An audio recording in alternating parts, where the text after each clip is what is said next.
you so much. Hello, everyone. Gosh, it's so hard presenting after Gustav. We're not doing that next year, right? So thank you for the presentation. I think we all love this cool new word that is sustainability. I love it, I'm a marketeer, so I definitely love the buzzword. And I kind of feel that sustainability is being used as a buzzword, just like digital transformation has been used as a buzzword so many times. And I think it continues, we continue to use it as a buzzword instead of the real essence of what it meant. So I'm going to zoom in on the disruption that digital transformation promised. And I'm going to zoom in also at what I experienced and we at Grapevine.Digital experienced while working with companies that were under digital transformation. And I have a question later on to see what you also think about digital transformation. Was it successful? Can it be successful or not?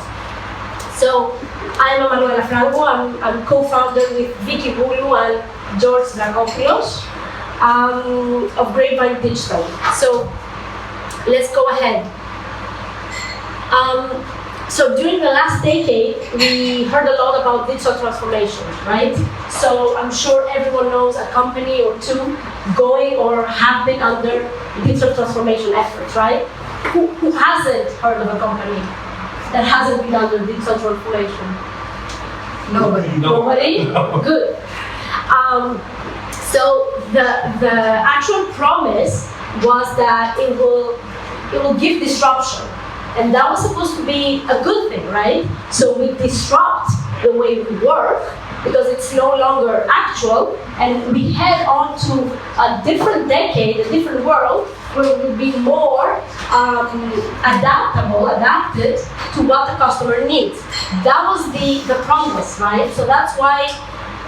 Also, Thanos talked about the good disruption and the bad things of disruption. So, but did it really bring good disruption?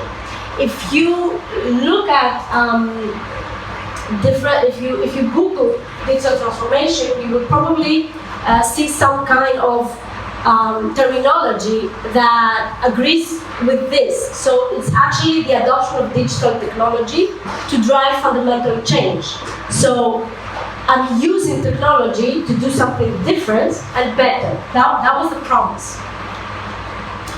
But really, with the COVID-19 shutdowns, what we saw was large organizations, companies, and consulting firms all around the world nearly pivot overnight, and they were launching these huge technology-driven initiatives about remote work, obviously, about distance learning, and of course new online sales channels, because demand had completely shifted on online channels. And really, it was a time where we were supposed to see companies being able to adapt to this new norm by being more clever and finding out ways, more smart ways, to be able to respond to that huge online demand. What we actually saw, and not from all companies, right? But what we actually saw was a sort of race of companies to try and incorporate as many different technologies as possible. So in the equation that digital transformation is technology to do something better, a lot of companies stayed on the first part. How many technologies can I bring in my company? No matter what they will do, I need to bring in more technologies, right? So I think that the realization that everybody made at that point was we already knew changes needed to be made. What we realized was that we either make the changes now or we die.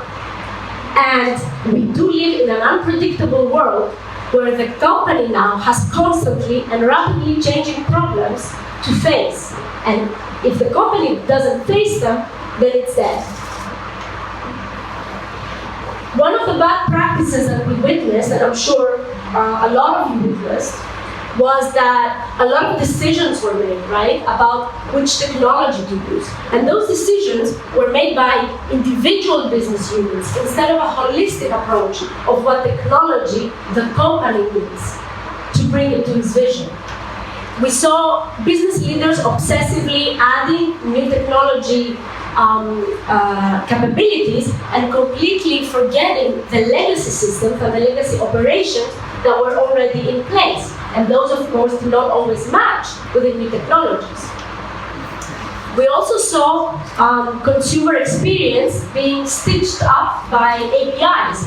So we knew that people were buying online, but we didn't have anything online. So we figured out a quick way to do something online in order to be able to sell, and we stitched that together with any other place where we talk to the customer. So instead of having a holistic vision of how I want to treat my customer, I just stitched together many different systems to be able to talk to my customer. And last but not least, a lot of people got disrupted, and disrupted in a negative way, because it was very difficult for them to sustain the new methods, and it was very difficult for them to adopt the new technology. There were so many hasty decisions that were made, and those decisions, which were all about to not lead silos, but break silos in the company, those actual decisions created more silos. So, for me, digital transformation becomes a problem and not a solution anymore. Why? Because it really, as it was implemented, it really solves a very specific point in time problem. So it takes your company from a state A to a state B. But by the time you reach the point B, the world has changed again, and you're obsolete. So a single pivot cannot assure a company future relevance.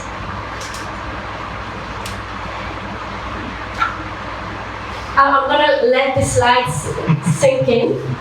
And what this slide says is actually 70% of all digital transformation initiatives have failed internationally. 70% of initiatives, not only they didn't bring results, they brought bad results. 50% of that 70% made the company go backwards instead of forwards. It created more problems. So, you see me very disappointed because digital transformation should have been something very exciting. We were going to change the world, right? One company at a time. And the disappointment, I think, came because there was this overhype over a buzzword, digital transformation, right? Transformation, that's great, that's so hopeful. But the actual delivery and implementation was so poor.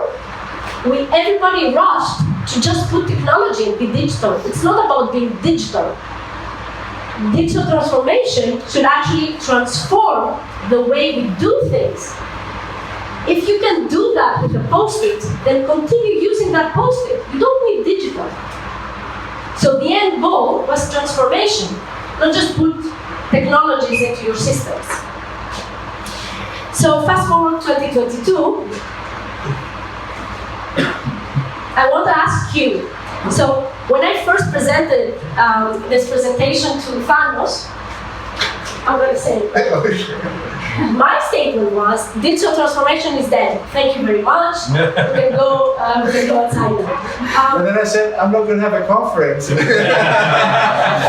said, no, you need some couple of slides more so they can understand. And obviously, digital transformation is not dead. The way we implemented it is not working. I want to ask you, though, and that is why I changed the presentation. I want to ask you, do you believe that digital transformation is in a dead end? That's the beginning. Every beginning is very hard. We might fall into mistakes, but that's the start. Okay? It's not in a dead end. The problem is that people have a fixed idea of what digital transformation is. There is no stereotype. You need to tailor it to what you need in a specific industry, in a specific Tailors, I like that. If you don't, if you have something in your mind that this is digital transformation. The top 10 rules to digital transform your business. You paint a picture which you try to paint it in a universal way. For everybody, it's going to fail. It doesn't work this way. And it's not only about digital transformation, it's for everything. Unless you tailor something, it just doesn't work. But also, it's not digital transformation. They have to understand everybody that it's a transformation, it's a business transformation, which needs first of all to change the culture of people using digital solutions, technologies, tailor-made for each company, because not all digital tools are made for every company or every people or every whatever. Usually you ask questions, you don't give answers, please. You kind of did my thing. But thank you. Exactly. So, and talking with Thanos and Vicky, it's true. It is not dead. What we implemented should be dead, and we should stop doing that.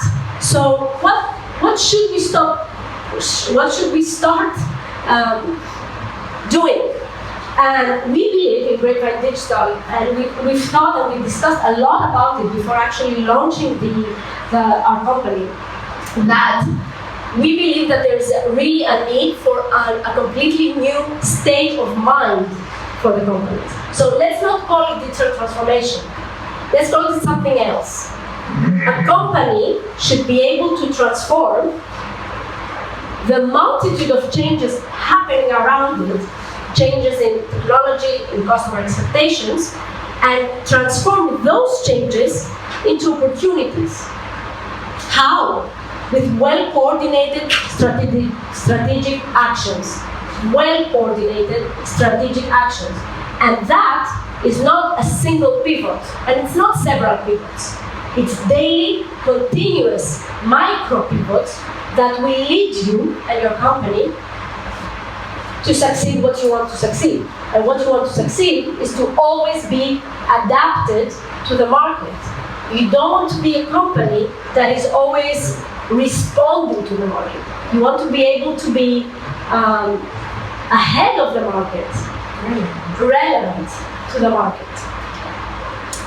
So being dynamic actually means that an organization is always ready for the new challenge. And the new challenge does not happen 1 month from now or 6 months from now. The new challenge has happened this morning, and it will happen again tomorrow. And for this to be able, for companies to be able to do that, they don't need a large 5-year plan telling them what the huge structural changes they need to do, but they need to implement and make it part of the daily operating system of the company.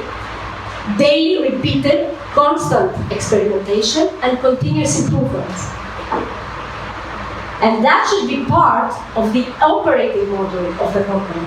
Not just, let's put a brainstorm meeting every month to talk about things we can do better. No, it's not about brainstorm meetings. It's about daily pivots and really all the things that we do in our daily jobs that will lead us to change and being able to be adapted to the environment. So shifting one's company operating model to become more dynamic, what do we gain from that? First of all, less disruption. And here the term is the bad one. It's not the good one, obviously. We need to lessen disruption. Because disruption, our people being disrupted is the worst thing we can do. We heard that culture and people are one of the most important things in the company, right? So we need to lessen disruption for them. We want to enable resilience. A company should be resilient and shouldn't be going, it should definitely be going where the trends are going, but shouldn't be shifting and being vulnerable as every change comes. And of course, we want to leverage the processes that we already have, or new ones, and we should leverage culture. And all of that with one specific goal, to empower rapid adaptation. That's the only thing that should matter nowadays. Obviously, you're going to tell me, what are you talking about? I need to reduce my costs. I need to make more sales. Obviously, we need to do that. We only need to do that. But you are going to achieve that only if you create an operating model where daily optimizations have the goal to arrive here. So I'm going a little bit more technical here. So what are the pillars of a truly adaptable organization? Number one, of course, culture and mindset. For me, two different things completely. So obviously everyone needs to have aligned incentives. Transparency is very important because people need to know where we are heading. And also, we executives and company executives and leaders need to help people, our teams, work better and not harder. That should be the norm. Don't work more hours, work smarter. Processes. So obviously here there's a huge documentation about which processes I can implement so that my company can be more agile. One of them, obviously, that I think everybody knows is agile methodology, which is used a lot in software development departments. But it is also very true and helpful in other departments in the company. I mean, we use agile methodology in the business department, in marketing, where we experiment every day in micro pivots, we experiment every day on the ads we are running and the content we are running. We need transparency, and we need to minimize manual work because much of the frustration that our teams have come from doing meaningless work, or what they think is meaningless work, and actually a lot of manual work that they know can be automated. And the third pillar, of course, is technology. And you must be very sure of what kind of technology you bring into your company. That technology needs to let you be agile, needs to help you be agile, and it needs to give you independence. So it's not, I have this issue, let's search for a good ERP, what are the best ERPs out there? Is what kind of technology will allow me, not now, but also 5 years from now, reach my goal? So we must be intentional about what technologies we are going to use, which processes we want to implement, and which practices we want. Because these three are the three things that will create the behaviors of our teams. And behaviors enable dynamism. Or don't. So, my favorite example, which I'm sure is your favorite example as well, is Spotify. Strong again. It's a very nice example, not because they're using this amazing technology. Obviously, they are using technology, but I like this example because it goes out of everything I have talked about, and they actually decided to go a different way. They decided to change the organization itself, the way that teams work together. So basically you have operations, marketing, legal, accounting, etc.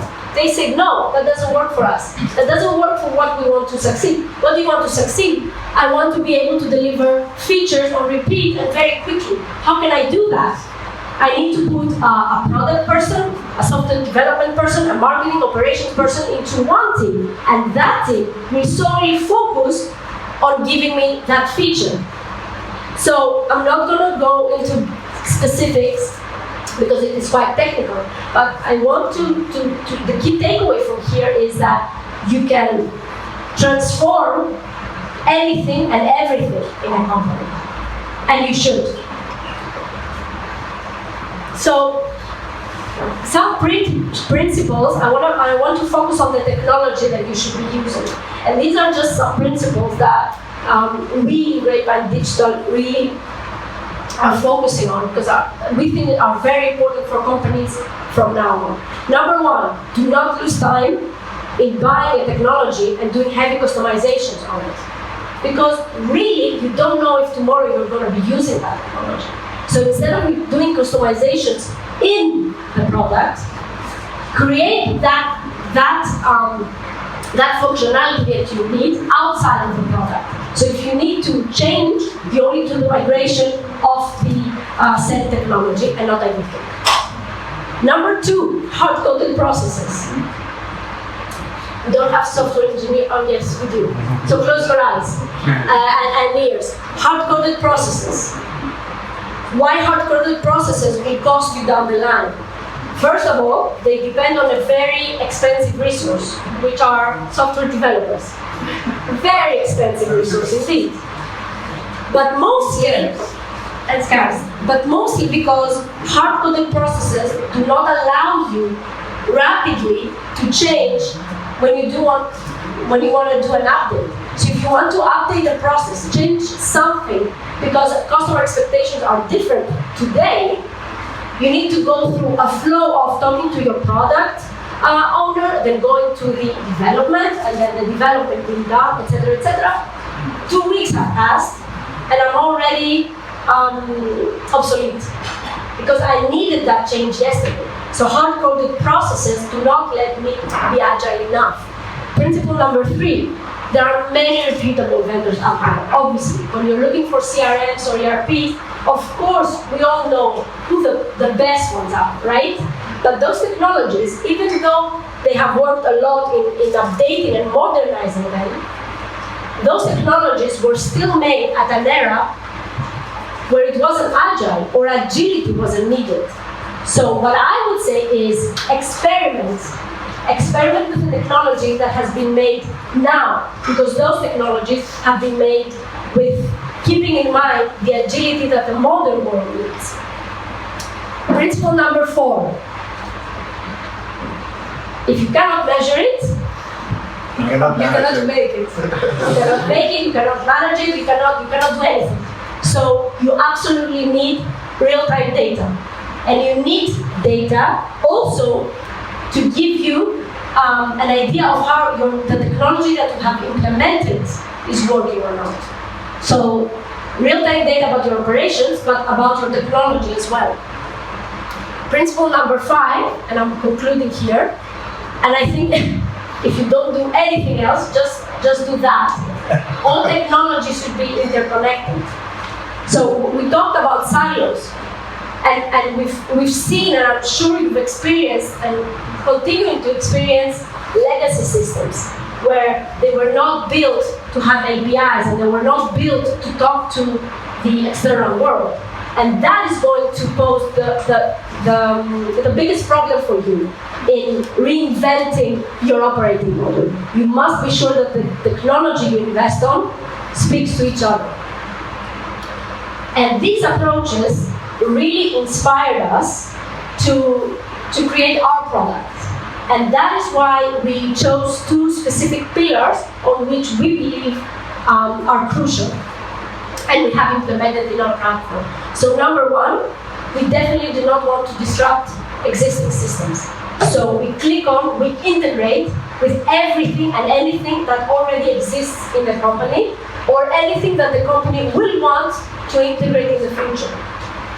And number 2 is that we want to give that operational overview and governance to people and managers. And in order to do that, we are providing real-time data, which is a crucial part of our platform.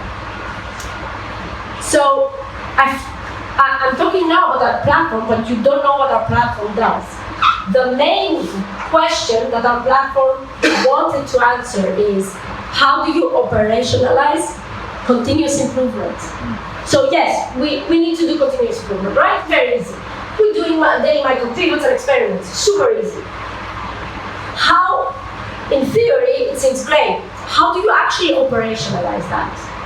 We wanted to create a technology that could help companies operationalize it, make it happen. So the answer for Grapevine.Digital is summed up in one word: orchestration. So what is Grapevine.Digital? It is a platform, an orchestrator platform that orchestrates systems, technologies, people, and processes under one common work environment. And that is what we believe will help businesses continuously improve on a day-to-day basis. So we have the core platform, which is the Orchestrator platform. As you can see, this is not customizable, but you can bring other functionalities and click on them. So you have, for example, a booking functionality that you want. That can be clicked on and integrated on the core platform. You have an AI chatbot, and we will show you later on a real case example. And of course, the Orchestrator platform integrates with the company systems, the CRMs, ERPs, inventory, and any other system there is. Let's go into detail a little bit and see the main features of the Orchestrator platform. Number one, and super important for us, was to give business users the tool to be able to be independent. Because in today's world, it's the business users that actually have the problem of implementing the changes. Developers have the code, right? They are kings. So business users also needed to have a tool they can operate. And this tool is a workflow builder. With a workflow builder, a business user with no code whatsoever, with no prior knowledge of BPM and techniques and project management, can come here and create little rectangles. And these rectangles represent tasks in processes. So a business user can actually design and execute any process he wants with the click of 3 buttons. And then we hit publish there, and the process runs by itself, right? It is not an illustrative platform. I haven't designed a process. I have implemented the process I want to run. So let's be even more to the point, specific. Who can tell me an example of a process that you would want to digitize and automate? The onboarding of a new employee in the company. The onboarding of a new employee. That's number one process that is being digitized right now. And it's being digitized because of remote work, right? A friend of mine was telling me that they have onboarded 30 new people over the last 2 months, and he hasn't seen any of them. Never seen them once face to face. They have all been onboarded digitally. So that process, the HR process, is quite important because it means it touches the culture of the company. And it's also important because all of this is manual now, it's not automatic. So imagine the hours you are gaining. And that was a very good example of an internal operation, of an internal process. But processes are 90% of the foundation of a company. Let's talk about client-facing processes. In an insurance company, a new contract asked by a new client, what's a new contract? That's a workflow, that's a process. And it has to do with the end customer. So imagine the experience of the end customer if every path of the 20, I think, steps in order to conclude the contract is broken or is done by a different department who talks with a different department, the next department, over phone, Slack, or email. Or the systems, the different systems. Or the different systems that come into play. Number 2, very important, dashboards. So these are the real-time data I was telling you about. So it's great that we can see the process that we have and execute it, but what I really want to know is which process has a bottleneck and when. And I want to give the manager the opportunity to see that bottleneck real-time, go into the process, and change that. And not only change the process, but also in that moment, reallocate the task to a different person. And I want all that real time. And also, for continuous improvement purposes, I want to know the completion time of that process. Because if it's going to take 20 days from the start where the client asked for the contract to actually delivering the contract, 20 days is far too much. I want it by 5. What can I do in my process? What are the bottlenecks? Where are the completion times over the average? Where do I have to really go back and figure out ways I can minimize that completion time? And last but not least, obviously, the platform is always upgrading and introducing new integrations with out-of-the-box integrations, but we also do custom integrations because it is very important for us. The word here is orchestration. So if you have a system and it's not being orchestrated with people and other systems, then something is broken in your processes. So the orchestrator orchestrates people, processes, and systems. And I'm going to give you a very quick example that I think is relevant to all of us here. So the other day I went into a store, a very well-known international store, and I bought an air conditioner. And obviously I wanted someone to install the air conditioner, right? So I go to the cash desk, I pay for my air conditioning, I say, do you also provide services? Yes, of course. Just give me your number and somebody will call you, okay? Yes, of course, thank you. So I give them my number, she writes it down on a post-it next to the gas desk. So now, right then, I'm thinking, is she actually going to use that post-it? Am I actually going to get a call? So that was not, so I'm very digital, right? So that didn't strike like a good thing that I saw. So they did call me. They did call me. After 2 weeks. After 2 weeks, I didn't have any information until then. After 2 weeks, they called me to say the air conditioning first. I had received the information. And obviously, I'm not gonna sit and in this heat, look at it. Like, I just called someone. I just Googled and called someone, and they came 2 days later. And then the company called me two weeks later. And I said, but I have already installed it. Like, the air conditioning came like a week ago. Obviously, I'm not going to wait. Okay, sorry, thank you. What happened there? Really bad customer experience for me. Really bad. And number 2, they just lost revenue from me. I was going to pay for the installation. They lost the revenue they could have gotten with a simple text or a simple call to say, we know when your air conditioning will be delivered, it will be delivered in 2 days. In 3 days, you will receive a text so that you can book your appointment. It's simple as that. It was just a call away.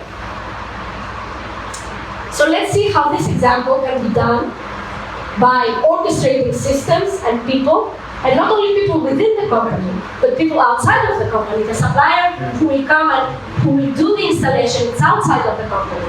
So let's see how the orchestrator can orchestrate all that. And I'm going to give the holy grail to George Karayanis, who is from Môveo.AI. Môveo is an amazing AI chatbot, and I'm sure George will tell you all about it.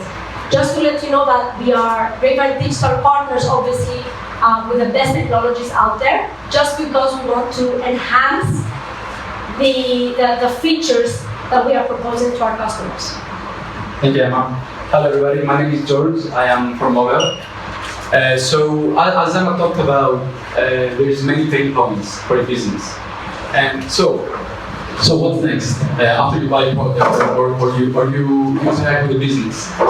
We at Môveo, we are focused on providing frictionless experiences right out of the box for a business and for the customer. So what do I mean by frictionless experience right out of the box? Frictionless, what I mean by frictionless is the following. You go to a store and what's next? We want to provide a single point of contact for your customer to be able to communicate with your business no matter what's on his or her mind. What does this mean? The customer gets a text on his phone after he exits the store. He or she can pay for the installation, book the specified and available date for the installation. He or she can later on change the date or the time. Or, he can ask, communicate with business, no matter what's on his or her mind. So this is frictionless. And, like companies like Airbnb, Uber, Spotify, customers are used to having great customer experiences. there's no doubt. There's no doubt that customers are used to having this. So your business has to compete with customer experiences from these giants, right? So we at Môveo want to provide this frictionless experience. And how do we do that? We use state-of-the-art machine learning models to actually understand what the user wants. But it doesn't really stop there, because understanding is one thing, but resolving end-to-end processes like booking appointments, accepting payments, rescheduling deliveries, fitting a date and time, or well, you name it, right? It's a process. So resolving end-to-end processes means that the system, the AI chatbot, or we call it virtual assistant, has to seamlessly connect with the third-party systems that your business uses. And Môveo is a platform that beautifully does that. It's beautiful. It connects to your own third-party systems so that you can provide a frictionless experience to your customers. Not just that you just get the money for the air conditioning installation. This is one thing, but the customer is going to come back to you. Retaining revenue is the most hard thing to acquire for a business. Recurring revenue is produced by seamless and frictionless customer experience. There's no other way to go about it. So it's frictionless, but it's also right out of the box. What do I mean by that? We mean that Môveo provides the platform such that you can create those flows and you can connect to your own third-party systems, and you can use our own machine learning algorithms from a single framework. It's a single platform. You log in, you sign up, you use your business user to do this because it's a no-code platform. They sign up, they drag and drop a few things, they create the process, and in a few days, they create an end-to-end flow that can be used from many different channels. You don't like SMS? Fine. You can use WhatsApp. You don't like WhatsApp? It's fine. You can use Viber. You don't like Viber? You can use your own landing page. You can use whatever you want. You create it once, and you deploy it everywhere. So that's kind of our motto. You design, deploy, and manage AI virtual assistants from a single framework. And using AI and machine learning to actually understand and give the reply back is one thing. We also provide self-learning algorithms that actually learn by themselves. This is crazy. If many people ask about something and you haven't thought about it, you haven't parameterized the system, it doesn't matter. The system will learn by itself and become better. And what is precious here is that Môveo connects to third-party systems, like a workflow management system that can actually do the job end-to-end. So with Môveo, you provide a conversational AI interface, which we believe is the next generation of interfaces. And this is big. And yeah, that's all I have to say. I hope you enjoyed it, and thank you.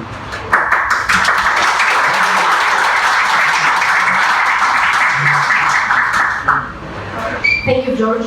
So in this example, the customer, so me, I hope it will be me, goes out of the store and immediately receives a text. The text acknowledges that the customer just actually made a purchase. And do not worry, you're going to get your receipt, and I'm going to tell you when you're going to get it. And I'm also going to tell you that if you get it in 2 days from now, I'm also going to send you slots. So you can choose the slot that is better for you and book the appointment with the installation plan.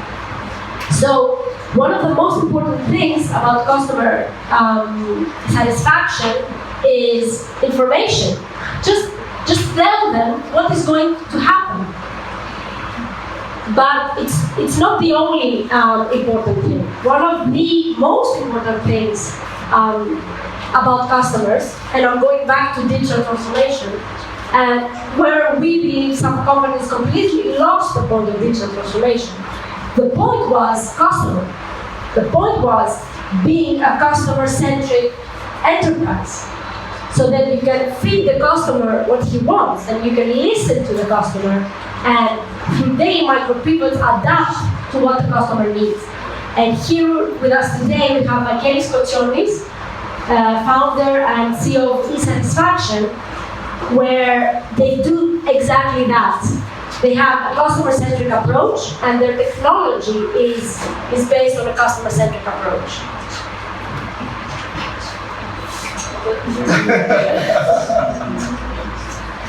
Stay close.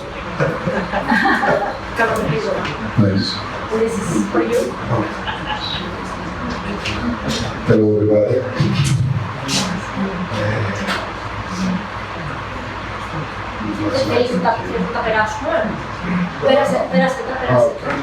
So, I'm not sure what my slides are.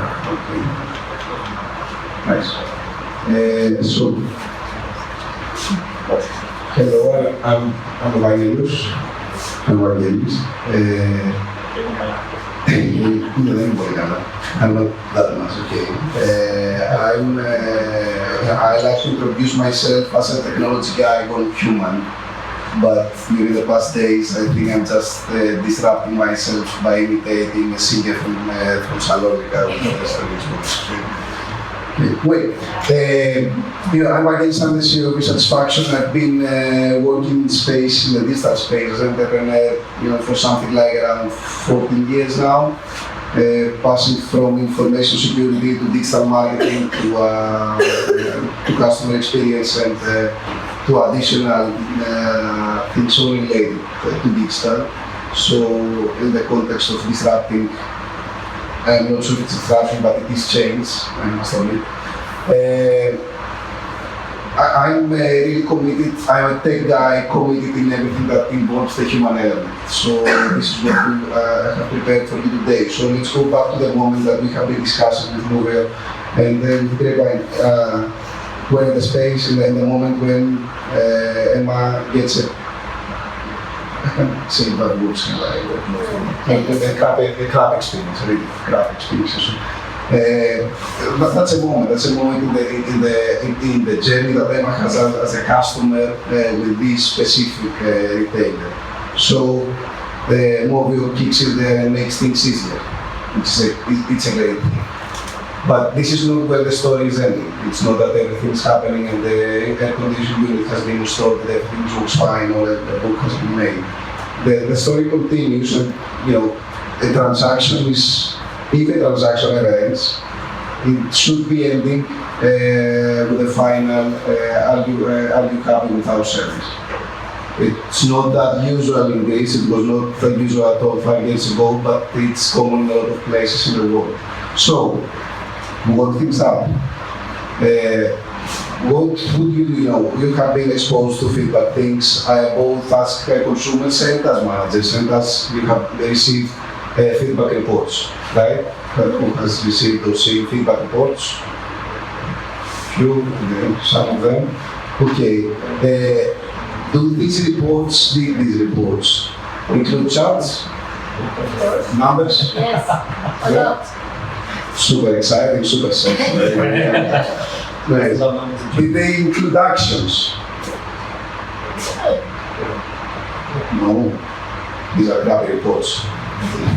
I was expecting a couple of cards here, I'm amazed. Most of the reports I have seen in this space is that we have actions, with our customers says that, so we should be doing that. So it's okay, it's fine, it's amazing if you do it, but it's not the only thing. So let's go back to technology. Emma gets the air conditioning unit. The booking is made from Môveo, so we know when this is going to be installed. So a few hours later, we're sending. This is what we do. We're sending an SMS or a Viber through Môveo, we should be discussing, and says, "Hello, would you like, now that the installations have been finished, would you like to share some of your thoughts about how it went?" So, okay, you fill out a quick questionnaire, a quick survey, and you say, "Okay, I hate it." Let's say you hated it. Okay. Is this the end? No, it shouldn't be.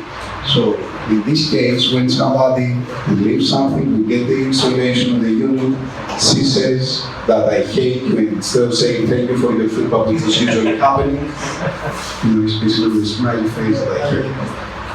said, okay, we should have, okay, let's fix it. Give us your phone number, and again through Môveo, let's book a recovery call from our side. Let's have a satisfaction call at your side, and see what around how we can work these things together. This does make sense for the consumer as well, because it's not just an insight. It's not just a place in the report. It's something that is triggering an action that the actual consumer is practically knows that the organization is doing something for what I said. And this is the framework that we're using, and this is what I'm discussing is only the edges of the framework. So when we are getting feedback, it's of course about asking, not in a boring way, not in an out of the context way, but in the right way, in the right moment. Then the organization should be able to understand what a customer is saying, and finally we should be triggering a leverage action. We should be leveraging the feedback the exact moment that something is happening. And leverage means if you're happy, go to Google Maps and review. Leverage means if you are happy, bring a friend. Leverage means if you're not happy, let's fix it. This is leveraging stuff. And the active part is, instead of just creating a pile of callback requests for your customer service, maybe the moment that the customer asks for a callback, something or someone should be sending a message to the customer service department and engaging them in the process of delivering and installing this condition unit. And this is what brings the organization together. Now the person who saw the air condition back in the store now calls the client back because something went wrong. 15 kilometers away, 2 days after something happened. She made the sales. And leaving together the orange part in the last. If we operationalize, and I'm using your words, this process of when something is happening, get the feedback and trigger an action, and we make these operations a part of our operations, what we're doing here is that we are doing this thing. We are democratizing what is being collected, the actual insights for every single moment, all across the organization. And the outcome of that is that we have an engaged frontline. And this is disruption. And this can transform a company. And this can change a company from being willing to be customer-centric, willing to improve a customer experience, to actually change what the customers are experiencing when they're entering the stores. So, this is, what we are, what we evangelize about, but this is the theory behind it, and this is what struck me the most. This is a proposal of what customer experience, what the relationship with the customers means, proposed by Gartner. And what I realized, because I was a marketer before becoming what I am, I'm not sure what I am, but I was spending a lot of time and effort focusing on this part of the funnel. And this part of the funnel is about selling stuff to people. We are all very good at it. We are all very bad. We were all very bad for years about caring for the other part of this continuing relationship with the customer itself. This is the whole insight. But what Gartner proposes there is that this relationship is consisted of specific, a lot of different moments of truth, which is moments that somebody is tested, a decision is made, a crisis is managed, just like the one that Emma described before. And what the thing here is that all these moments in the current technological, the current technology stack that we are using, they are happening in different locations, in different systems, in different silos, in different everything. There is one thing that unites all these different moments together. And what is this thing? It's not a thing, it's a person, it's a customer.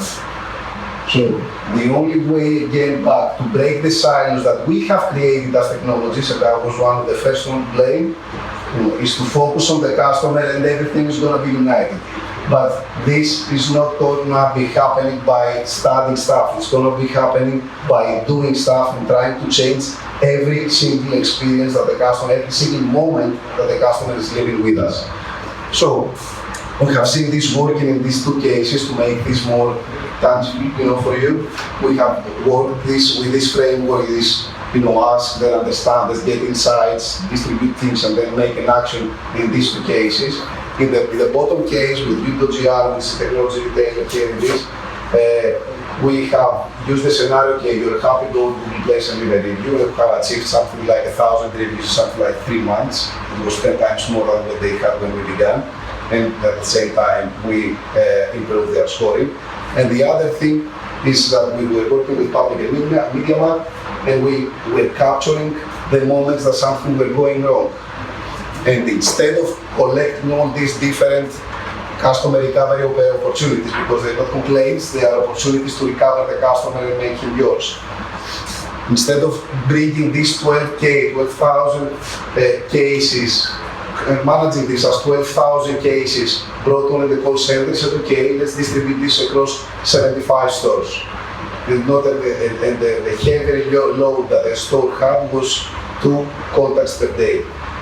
And this is how the organization did 2 staff, brought the recovery cost down to, if you can consider it, 0, and made the front line actually understand what the customer experience metric as the promoter score really is. We got in our support questions that was level 3 questions from the store managers of these stores. And in my eyes, that I have been, I was feeling, like a long night out there preaching about customer experience for years. Calling someone, getting calls from someone that said, okay, Pagelis, I see something moving in this index, what's going wrong? Okay, that's a difference. So, and because we are business people, this does relate to money. This is how it does. Customer recovery, this is a nice slide that everybody can use in business. Even these numbers, so a medium retailer is just by taking care of these customers and trying to convert some of them, this is a number that you can get just by working and operationalizing these customer recovery operations. So, final thought, after working 7 years in customer experience, I have seen a lot of approaches that look like this, which is they are valid, they are transformational frameworks about how we can change the organization, and they all have one thing in common, they were very much focused on analyzing stuff. So if I have to leave one thought here, it's instead of analyzing, begin doing, and then customer centricity will happen. At the end of the day, customer centricity, apart from bringing the customer in the center, is about making, building the ability of the people of the organization to serve the customer better. So this is where we should be focusing, and by operationalizing and giving them the correct tools, by tech and technology and platforms, we can do a lot of things there. Thank you.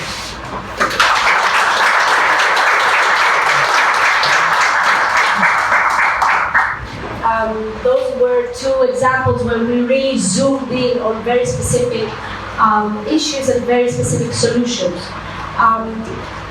This is the end of our presentation.